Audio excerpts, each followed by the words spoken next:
Jangan lupa subscribe YouTube channel Metro TV News dan jangan lupa nyalakan notifikasinya.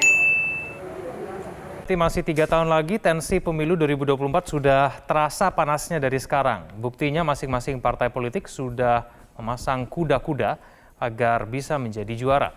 Karena semua elit politik sudah ancang-ancang menghadapi pemilu 2024, ada kekhawatiran menteri dari partai politik terganggu konsentrasinya. Pasangan Bapak Prabowo Subianto. Masuknya menteri-menteri dalam bursa calon presiden 2024 dikhawatirkan dapat mengganggu kinerja pemerintahan Joko Widodo Ma'ruf Amin. Karena itu, para menteri yang sudah berancang-ancang dan mulai aktif mencalonkan diri dalam pemilihan presiden 2024 sebaiknya bersikap tegas untuk mundur dari jabatannya.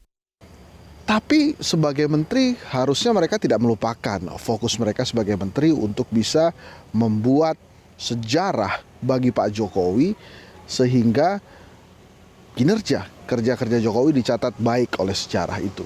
Tercatat baik di legasi Republik Indonesia. Nah, kalau kemudian mereka melupakan tugas utama mereka itu, ada baiknya Pak Jokowi tidak perlu menunggu terlalu lama. Reshuffle saja, kan katanya sebentar lagi akan ada reshuffle.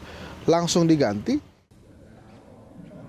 Presiden Joko Widodo disarankan membuat peraturan ketat bagi para menterinya yang memang berniat untuk maju di Pilpres 2024. Sebab perlu ada soliditas di kabinet agar Presiden Joko Widodo mampu meninggalkan legasi yang baik di akhir periode kepemimpinannya. Semua menteri mesti fokus karena ngurus Indonesia itu banyak penduduknya, luas wilayahnya, kompleks permasalahannya.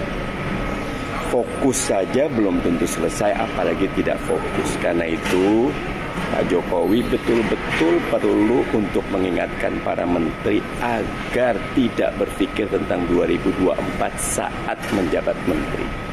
Karena rakyat memberi amanah kepada Pak Jokowi sehingga 20 Oktober 2024.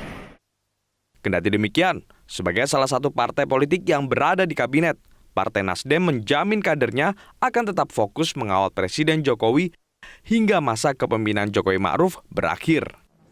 Insya Allah kalau kader Partai Nasdem saya bisa pastikan tidak ada yang pecicilan di situ, tidak ada yang genit-genit yang kemudian memanfaatkan jabatannya untuk kemudian menggunakan APBN, umpamanya punya keinginan untuk maju sebagai calon presiden.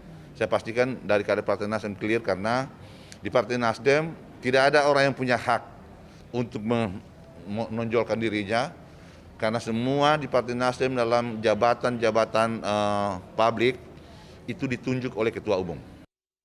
Dalam berbagai survei, menteri dan kepala daerah mendominasi bursa calon presiden. Di jajaran menteri, terdapat nama Menteri Pertahanan yang juga Ketua Umum Gerindra, Prabowo Subianto. Menteri Pariwisata dan Ekonomi Kreatif Sandiaga Uno, dan Menko Perekonomian Airlangga Hartarto yang juga Ketua Umum Partai Golkar. Menteri BUMN Erick Thohir juga kerap masuk survei figur capres. Tim Liputan, Metro TV.